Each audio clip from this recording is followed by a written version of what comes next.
Shalom Ibu Bapak, sahabat terang hidup yang berbagi dalam Kristus, kita bersyukur Tuhan baik.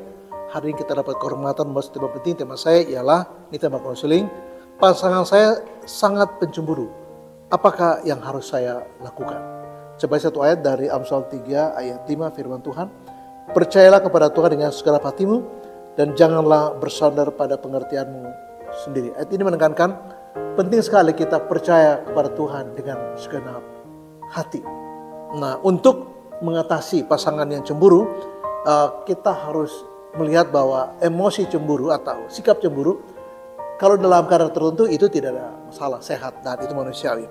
Tapi yang menjadi masalah kalau itu berlebihan.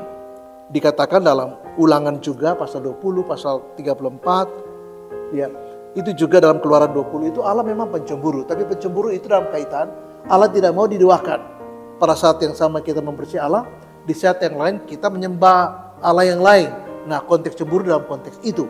Nah, untuk mengatasi ini maka yang pertama kita harus tahu apa akar masalahnya.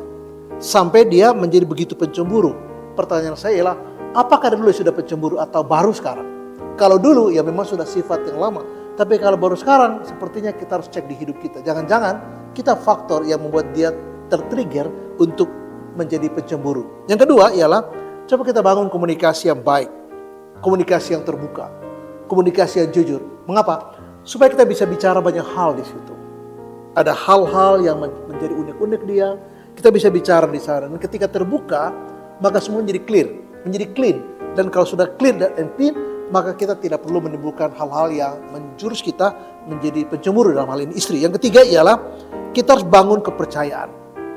Sebagai suami atau kalau kita sebagai istri, misalnya suami kita yang cemburu, kita harus bangun kepercayaan dia kepada kita. Dengan apa? Dengan mulai, ya, kalau kita berkata mesti jujur. Komunikasi, narasi kita harus jujur, sikap kita jujur. Nah, kejujuran itu mau tidak mau menjadi satu pilar utama yang kemudian menolong dia untuk bisa mempercayai kita. Atau sikap kita yang jujur itulah, yang bersungguh-sungguh itulah menjadi satu rujukan bagi dia, pertimbangan bagi dia untuk dia tidak cemburu. Sebaliknya dia belajar untuk mempercayai kita. Hal yang keempat ialah, ini tantangan kecil buat kita untuk buktikan kepada pasangan kita bahwa kita peduli dengan dia, kita care dengan dia.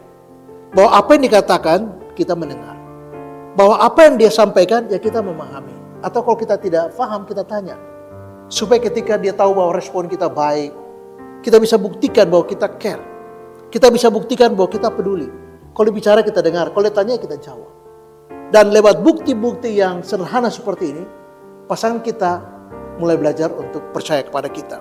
Yang kelima adalah, ini tantangan juga untuk membangun waktu bersama. Biasanya kalau pasangan itu sering, ya katakanlah tidak punya waktu bersama, ini menimbulkan ruang untuk dia menafsir. Apalagi informasinya kurang, apalagi ya disinformasi atau misinformasi. Nah, dalam konteks seperti ini maka tantangan untuk membangun waktu bersama itu menjadi penting. Sekaligus menyatakan bahwa, sekaligus untuk mengungkapkan bahwa saya peduli dengan kamu.